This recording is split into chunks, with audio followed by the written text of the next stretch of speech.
It's D-Lo here. All right, man. I want to talk about this situation with the NBA right now with a lot of fans all up in uproar about LeBron has to be the GOAT now because of the situation with him going ahead and winning another title with the Lakers. Listen, my position is this. LeBron's a great player. Um, if you catapulted LeBron to being the GOAT because they won a championship this year, LeBron should have already been your GOAT. Because at the end of the day, nothing he did, nothing that was accomplished this year, put him ahead of Michael Jordan in any aspect. And Michael Jordan is the standard bearer for who he's being compared to for being the GOAT. But at the end of the day, it's all subjective. It's just like having a boxing pound for pound number one, or boxing greatest of all time, or anything else like your favorite who's greatest running back of all time. It's all about what you like. It's all about what your taste is. It's all it's all subjective. With that being said, I think congratulations to LeBron. Congratulations to the Lakers. I mean, a lot of my friends, family are very, very big Laker fans. So I'm happy for them. Me, myself, I don't really get caught up in all of that. I mean, I support the Hawks, and you know what I'm saying? And, when Allen Iverson was playing, whoever he played for was my favorite team. With Penny Hardaway was playing, the Magic was my favorite team. You know what I'm saying? When he was in his prime. Things of that nature. You know what I'm saying? So, I mean, I really ain't, a diehard fan of any team. But if I had to be a fan of a certain NBA team, it would be the Hawks. And they broken my heart so many times over the year that I don't even really get caught up in the whole basketball stuff anymore. Plus the game is so watered down now. I don't really, I don't really like it like I used to. But what I do want to say about this whole GOAT conversation, there are three guys that get tossed around a lot in today's basketball climate. That's Kobe Bryant, that's LeBron James, that's Michael Jordan. And sometimes Kareem, okay? But I want to say this. I'm 40 years old.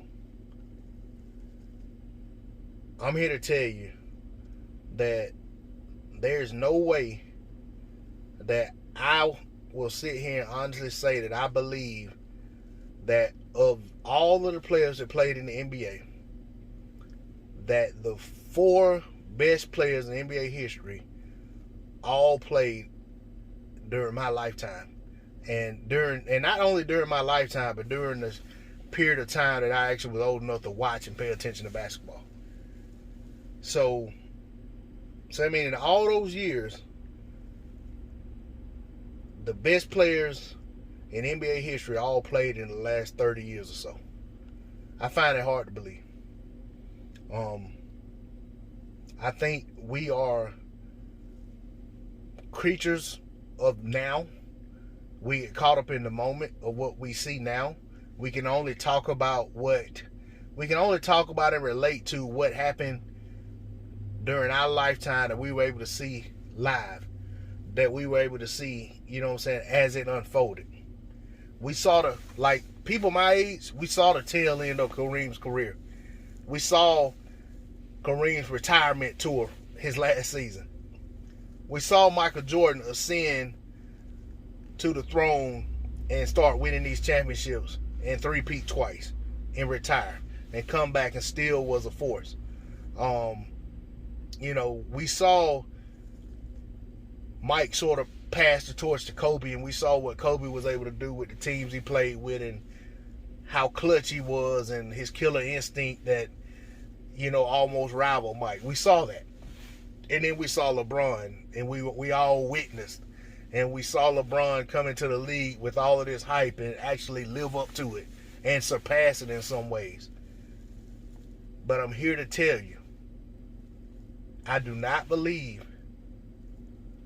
those four guys are the best the NBA has ever had to offer. I just refuse to believe it. And just like 40 years from now, 50 years from now, when there's some other phenoms, if everything keeps going as it is anyway, I mean, I don't know what the future holds, but people will be talking about those guys and not realize how great a Michael Jordan was, or LeBron James, or Kobe Bryant, or Kareem Abdul-Jabbar, or Wilt Chamberlain, or Earl Monroe, or Bill Russell. All these other greats that have played, they will fade because the people who actually saw them play won't be the basketball fans who are basically spinning the narrative, or basically putting the narrative out there about who's the greatest of all time. I mean, I'm not gonna keep going on about it. I mean, like I said, I just find that hard to believe. Yeah, it'd be great to say that. Yeah, I saw all of the four greatest players I ever played the game. I saw them all play.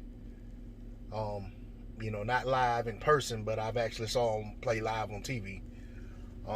And that'd be pretty cool to say, but I also think that's foolhardy. I think that's a little naive, and I think that's a little arrogant. That's all I gotta say on the subject. D-Lo 404 Boxing, I'm out.